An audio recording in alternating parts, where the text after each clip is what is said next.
Well, HS2 was always supposed to end in Manchester, and today it did. The Prime Minister confirming the scrapping of the northern leg of the high-speed rail link during his speech at his party's conference in the city.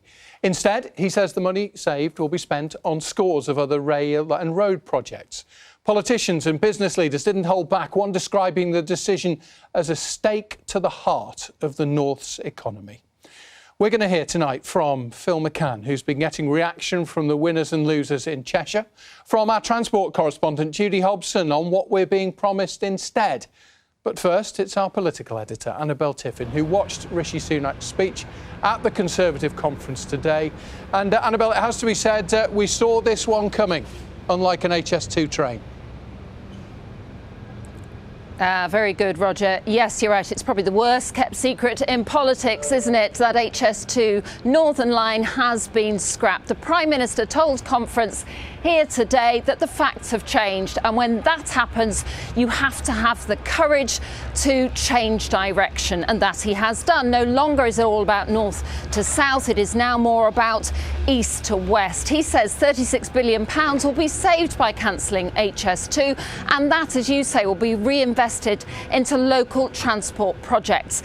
Now, he admitted that not everybody will be pleased with this decision, but he had this message for his critics. The decision I've made and the stance I'm taking will be attacked. They will say that halting it signals a lack of ambition. There will be people I respect, people in our own party, who will oppose it.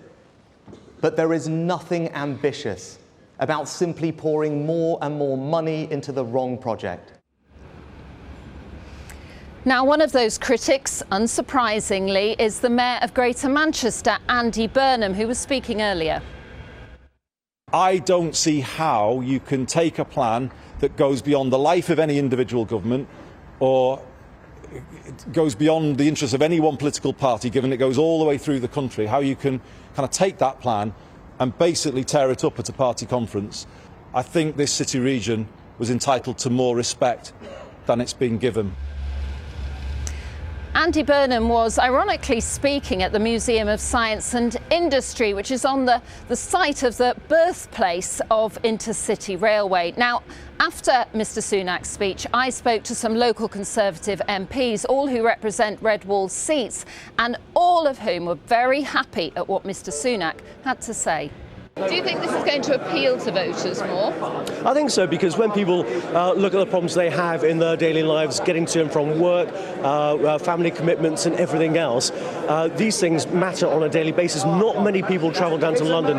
I think what the Prime Minister's just announced for Network North is far more exciting, far more ambitious and far more important to my constituents in Burnley than HS2 ever was going to be or ever could be. If it was the case whereby it was merely a cost-cutting exercise and the £36 billion wasn't going to be invested in other projects, that would be a different conversation to have. You know, in the North, we're going to get billions of extra funding for local politicians to decide on local priorities for local people. And so I think that is the right decision. And that is what matters now. Voters do not like broken promises from politicians. And for the last 13 years, the Conservatives have been promising to bring high-speed rail to Manchester. Well, now it won't come here, but it is going all the way to Euston in London. Now, what they will want to see instead is real spades in the ground. Or diggers. That £36 billion properly being reinvested in transport projects, and soon, because potentially we're only a year away from a general election. And one more thing, Roger. What would Labour do if they get into power? Well, I'm interviewing the Labour leader, Sir Keir Starmer, tomorrow, and that will be my first question to him. Annabelle, thank you. We will await your interview with him on the programme tomorrow evening with great interest. Labour, of course, are the ones who started the whole high-speed ball rolling in the first place. Rishi Sunak, though, replacing the one big project today, the northern leg of HS2, with scores of new road and rail developments, notably a promise to improve east-west links between the cities of the north. That now, we're told, will happen. Well, our transport correspondent, Judy Hobson's at Piccadilly Station in Manchester. Judy, a few of our viewers have been in touch to say, you know, they don't live in Manchester, they don't go to London, so why actually should they really care about this decision today? Explain. Well, I think HS2 wasn't primarily about speed. That's a bonus of a new line, if you like. This was all about capacity, more track for more trains, effectively. If you've got a line from Manchester to London, a new one, it takes services off the West Coast Main Line, and that in itself takes services off the local lines. And what it does is it frees up space so the local lines move more easily, not just in Manchester, because it has a knock-on effect to Leeds and over to Newcastle. We have a Victorian infrastructure. It's full to bursting. We can't get any more trains on the line. And so what you have to do to free up that space is build more capacity, build more line. And the other thing to mention, of course, you mentioned the east-west connection, which everyone knows is important.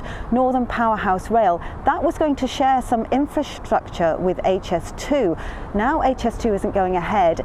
Northern Powerhouse Rail becomes much more expensive, and the fear that Northern leaders have is that maybe, in a few months down the line, they might think that's too expensive to complete as well.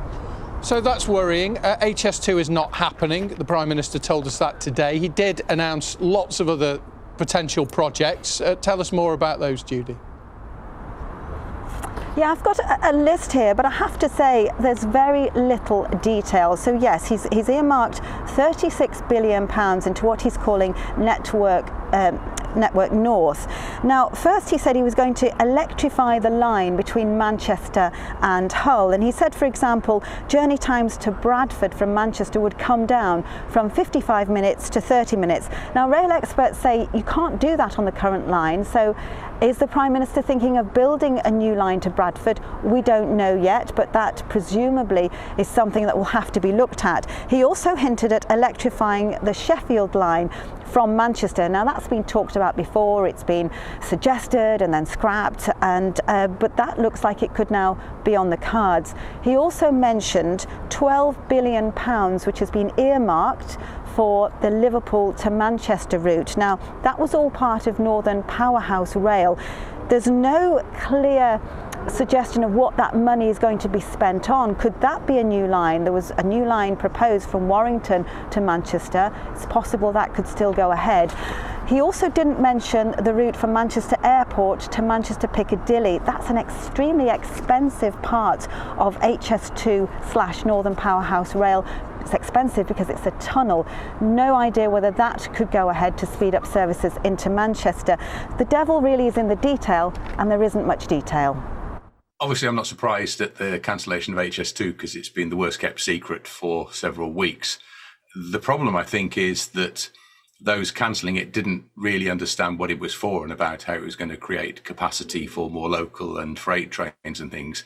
They also didn't seem to understand how it links into the plans for Northern Powerhouse Rail, which sort of seems to be going ahead. They're supposed to share the same railway between Manchester Airport and Manchester Piccadilly.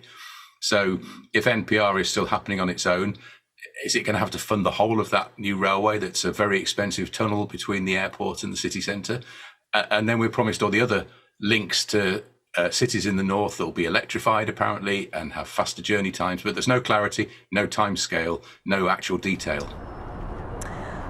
Well, the Prime Minister also said HS2 trains will go to Manchester. It means they'll go on that high-speed link to Birmingham, then go on the old line. But there's no capacity on that line, so some services will have to come off it to make way for HS2 trains. Now, he's also going to spend billions on upgrading roads, including a new link road from the M62 to the M60, and £700 million has been earmarked for buses.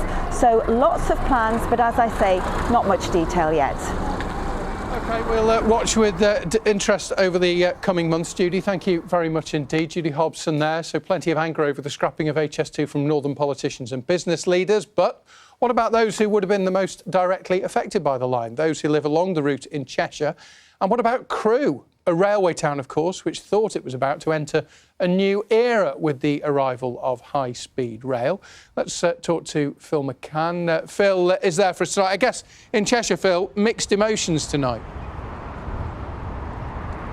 Completely mixed, Roger. Couldn't be more mixed. This, of course, is a town defined by the railways. It was hoped its future would have been defined by HS2 as well. The famous station here would have been completely overhauled to welcome high-speed trains, which were due to arrive here, don't forget, some years before they were due to arrive in Manchester. Also, the whole area around the station here was also due to be completely overhauled. Lots of big office buildings for the hoped-for arrival of thousands of new jobs and millions of pounds of investment that it seems now won't come, or at least not in the same way. Cue some huge disappointment here, but up the road in rural Cheshire, the emotions were completely different.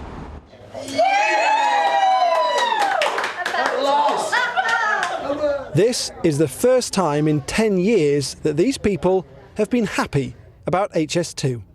We're feeling elated. Elation, yes. I don't know how I feel because it's been 10 years, it's been a long slog and it's been a hard battle. I think it's fabulous news for the north. This is Pickmere, between Northwich and Knutsford.